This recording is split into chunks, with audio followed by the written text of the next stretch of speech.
Hello everyone, welcome to my YouTube channel. उम्मीद करता हूँ आप सब बढ़िया होंगे। तो इस वीडियो में बात करने वाले हैं एमबीबीएस इन कजाकिस्तान के बारे में। तो अगर आप सोच रहे हैं कजाकिस्तान से एमबीबीएस करने के लिए तो इस वीडियो को एंड तक देख लेना, क्योंकि इसमें सारी बातें हम कवर करेंगे। जैसे कि कजाकिस्तान कंट्री के बारे में बात करेंगे और बात करेंगे यहाँ के बजट के बारे में, फीस के बारे में, टॉप यूनिवर्सिटीज के बारे में और एक्सपेंसेस के बारे में, और जितनी भी सारी बातें हैं इस वीडियो में हम कवर करेंगे। तो सबसे पहले बात करते हैं कजाकिस्तान कंट्री के बारे में। तो जो कजाकिस्तान कंट्री है ये आती है सेंट्रल एशिया के रीजन में और ये वर्ल्ड की 9th लार्जेस्ट कंट्री है एरिया वाइज। अगर बात करें तो कजाकिस्तान की करेंसी है टेंगे, और अगर हम INR को कन्वर्ट करें टेंगे में तो जो 1 रुपी है वो बनता है 5.35 रुपीज के बराबर। जो कजाकिस्तान के जो 5.35 रुपीज है वो 1 रुपी के बराबर होता है इंडिया के। हालांकि जो ये करेंसी है काफी लो है, इसकी इंडिया से वैल्यू कम है करेंसी की। कजाकिस्तान की कैपिटल है नूर सुल्तान, इसको अस्ताना के नाम से भी जाना जाता है। लेकिन जो most of the medical universities है वो प्रेजेंट है अलमाटी में। अलमाटी एक बहुत ही अच्छी जगह है, बहुत ही अच्छी घूमने की जगह है, जहाँ पे लोग बाहर से आते हैं, टूरिस्ट प्लेस है। और वहाँ पे जितनी भी कजाकिस्तान की मेजर मेडिकल यूनिवर्सिटीज है वो एस्टेब्लिश्ड है। कजाकिस्तान की पॉपुलेशन है 1.8 करोड़ और यहाँ पे स्टूडेंट्स के जाने के बहुत सारे रीजन है। देखो सबसे पहला रीजन तो यही होता है कि जो यहाँ पे कोर्स ड्यूरेशन है वो है 5 साल, यानी कि आपको जो MBBS है वो आपको यहाँ पे 5 ईयर्स की पढ़ने वाली है। और कंट्रीज में क्या है, जो ज्यादातर कंट्रीज हैं, यूक्रेन हो गई, रशिया हो गई, यहाँ पे आपको 6 ईयर्स की पड़ती है MBBS, लेकिन यहीं पर ही कजाकिस्तान में आपको 5 ईयर्स की MBBS पढ़ने वाली है। और दूसरा रीजन क्या है, यहाँ पे देखो जो लैंग्वेज है वो इंग्लिश बोली जाती है। जो आपका करिकुलम होगा, जो आप पढ़ोगे MBBS, वो इंग्लिश में आपको पढ़ाई जाएगी। और एक और बड़ा रीजन है जो है फीस। तो जो यहाँ की फीस है वो कम है अदर कंट्रीज की यूनिवर्सिटी से। तो यहाँ पे आपको जो कोर्स है MBBS वो आपको अफोर्डेबल पड़ने वाला है, और वैसे भी आपको यहाँ पे जो ईयर ऑफ ड्यूरेशन है वो भी कम पड़ने वाला है। कजाकिस्तान में स्टूडेंट टीचर रेशियो बहुत अच्छा है। अगर मैं आपको थोड़े अच्छे से समझाऊं इसका मतलब क्या हुआ, तो जैसे कि अगर आप इंडिया से अगर आप MBBS करते हैं तो यहाँ पे 150 स्टूडेंट्स को एक टीचर एक टाइम पे पढ़ा रहा होता है। लेकिन कजाकिस्तान में ऐसा नहीं होता। यहाँ क्या होता है, छोटे छोटे बैच बन जाते हैं, जैसे 15 का बैच बन गया, 20 का बैच बन गया।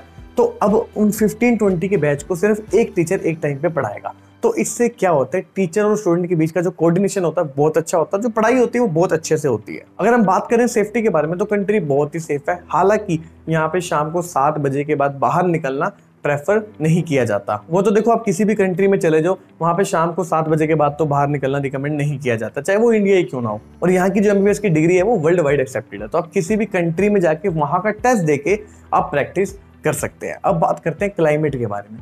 तो जो यहाँ पे समर्स में क्लाइमेट रहता है वो जाता है मैक्सिमम 30 डिग्री तक, लेकिन बात करें विंटर्स की तो ये -20 डिग्री तक भी चला जाता है। अलमाटी साइड फिर भी टेम्परेचर इतना माइनस में नहीं जाता है जितना अस्ताना में जाता है। अब बात करते हैं कजाकिस्तान के बजट के बारे में। तो यहाँ का जो बजट आपका रह सकता है 25 lakh, including your hostel fees, including your tuition fees, including your expenses, including your food expenses. अब बात करते हैं एलिजिबिलिटी क्राइटेरिया के बारे में। अगर आप MBBS करना चाहते हैं कजाकिस्तान से तो आपकी क्या एलिजिबिलिटी होनी चाहिए। तो सबसे पहले आपको 12th में 50% मार्क्स होने चाहिए PCB में, यानी कि फिजिक्स केमिस्ट्री बायोलॉजी को मिला के आपके 50 मार्क्स होने मस्ट है। अगर यही बात करें रिजर्व कैटेगरी के बारे में, OBC SC ST के लिए, तो आपको वहाँ पे मार्क्स होने चाहिए PCB में 40%। और आपका नीट क्वालिफाई होना मस्ट है। कोई भी एजेंट आपको कहता है कि बिना नीट का आपका एडमिशन हो जाएगा तो वो फ्रॉड होता है। उन चक्रों से आपने बच के रहना है, ठीक है। हालांकि आप एडमिशन ले सकते हैं अगर आपने प्रैक्टिस इंडिया में नहीं करनी है, तो नीट आपको मैंडेटरी है अगर आपने इंडिया में प्रैक्टिस करनी है। और जो आपकी एज है मिनिमम वो 17 ईयर्स ओल्ड होनी चाहिए। अब बात करते हैं एडमिशन प्रोसेस के बारे में। तो सबसे पहले आपके पास होना चाहिए पासपोर्ट। अगर आपने अब तक पासपोर्ट नहीं बनवाया तो आप उसको बनवा लें। और आपके पास होनी चाहिए क्लास 10th की मार्कशीट, क्लास 12th की मार्कशीट, और आपके पास होनी चाहिए 8 पासपोर्ट साइज फोटोज, और आपके पास होना चाहिए नीट का स्कोर कार्ड जिसमें आप क्वालिफाइड हो। अगर आपने पिछले 3 सालों में नीट दिया और आपने क्वालिफाई किसी एक में भी किया तो वो भी आपका चलेगा। कजाकिस्तान में एडमिशन होता है फर्स्ट कम फर्स्ट सर्व के बेसिस पे, यानी कि जो पहले आएगा उसको पहले सीट अलॉट कर दी जाएगी। तो जून के मंथ में इनका एप्लीकेशन प्रोसेस स्टार्ट हो जाता है। तो अगर आप भी अपना कंफर्म कराना चाहते हैं एडमिशन तो आप नीचे दिए हुए नंबर पे कॉल कर सकते हैं और अपना एडमिशन कंफर्म करा सकते हैं। अब बात करते हैं कजाकिस्तान की टॉप यूनिवर्सिटीज के बारे में। तो सबसे पहले है कजाक नेशनल मेडिकल यूनिवर्सिटी।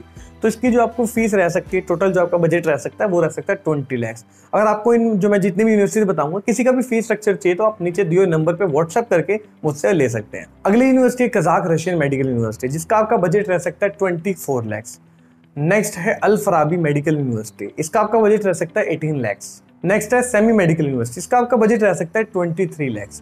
अगली है अस्ताना मेडिकल यूनिवर्सिटी, इसका आपका बजट रह सकता है 18.5 लाख। तो नेक्स्ट है साउथ कजाक मेडिकल एकेडमी, ये सबसे चीपेस्ट है इन टर्म्स ऑफ फीस। तो यहाँ का जो आपका बजट रह सकता है वो रह सकता है 16 लाख के आसपास। तो जो मैंने आपको यूनिवर्सिटीज बताई है इसको रैंक वाइज रखा है, तो आप इसको टॉप ऑर्डर से लेके लास्ट ऑर्डर तक इसको रैंक वाइज रख सकते हो। स्टिल अगर आपको कोई भी क्वेश्चन है, कोई भी डाउट है, तो आप नीचे कमेंट सेक्शन में मुझसे पूछ सकते हैं, मैं उसका पर्सनल रिप्लाई करूंगा। और आप इनमें से किसी भी यूनिवर्सिटी में एडमिशन लेना चाहते हैं तो नीचे दिए हुए नंबर पे आप कॉल करके एडमिशन ले सकते हैं। उम्मीद करता हूँ वीडियो इन्फॉर्मेटिव लगी होगी, और लगी हो तो चैनल को सब्सक्राइब कर दें, वीडियो को लाइक कर दें, वीडियो को शेयर कर दें। Thank you for watching it.